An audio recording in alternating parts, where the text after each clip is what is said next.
I'm honored to be able to have, obviously, to participate in the Rare Disease 2022 at NIH. I'm Congressman Gus Pilarakis. I have the distinct privilege to serve as a member of the Energy and Commerce Subcommittee on Health, as well as serving as the co-chair of the Rare Disease Caucus here in the United States Congress. For me, this work is very personal because I have close family members and friends who have and continue to suffer with rare diseases, unfortunately. I know the cost, both in financial terms, but also the human toll that battling a rare disease inflicts upon the patients and, of course, their loved ones and their caretakers. As you all know, rare diseases are not a rare problem. And there are an estimated 7,000 rare diseases which affect more than 30 million Americans. And yet nearly 95% of these conditions have no known treatment or cure. You know, we made some advances, but it's just clearly not enough. With each rare disease impacting smaller patient populations, there are challenges in getting the research and attention each of these patients deserve.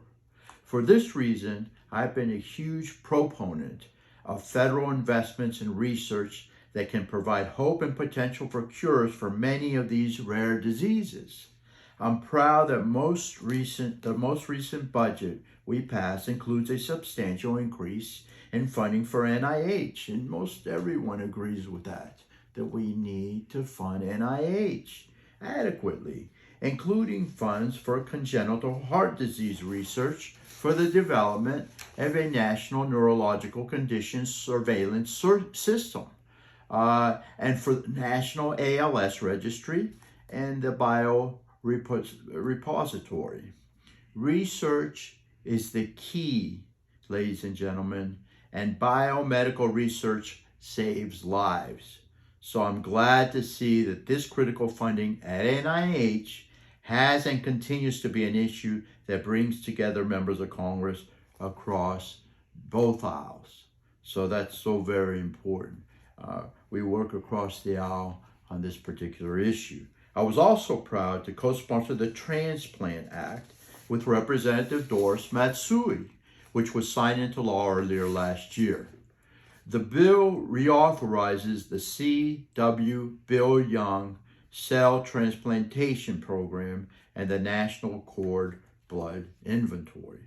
It will help tens of thousands of Americans of all ages who suffer with diseases like rare blood cancers, sickle cell anemia, and other inherited metabolic or immune disorders. Again, it was reauthorized. It saved so many lives over the years. This new law and this new legislation provides hope to those who are struggling with life-threatening illnesses, and that's our goal. Additionally, I'm particularly proud of the legislation I'm leading with my Rare Disease Caucus co-chairs, Representative C.K. Butterfield in the House and Senators Klobuchar and Senator Wicker in the Senate. The Speeding Therapy Access Today, or the STAT Act, H.R. 1730, we need help with that to make sure our legislators are aware of this, and I appreciate all the advocacy that you do with regard to everything, but also specifically this particular bill, which will go a long way. This bill would enact targeted, impactful, and attainable policy reforms at the FDA and across HHS to accelerate development of therapies across the spectrum for rare diseases and disorders and facilitate patient access to these therapies.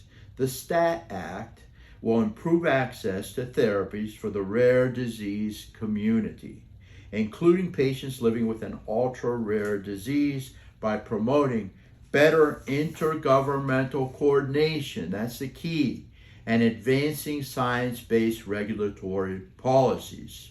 One of the most exciting aspects of the bill is the creation of an Intercenter Institute on Rare Diseases and Conditions within the FDA.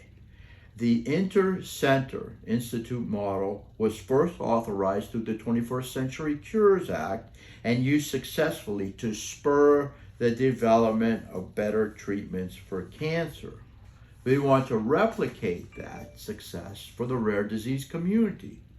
The STAT Act would also create the Rare Disease Advisory Committee at HHS with membership across the spectrum of scientific and medical expertise to advise the Secretary on issues relating to regulatory pathways and review of treatments, innovative and clinical trial design, qualifications of biomarkers, and standards on the potential repurposing drugs to treat rare diseases. We have so much evidence that that works as well. I'm very excited about this legislation and have been working to help secure additional co-sponsors on both sides of the aisle. That's where you can help me. I'll also be looking for other additional legislative vehicles this year, must-pass bills, to get this bill across the finish line as one of my top priorities.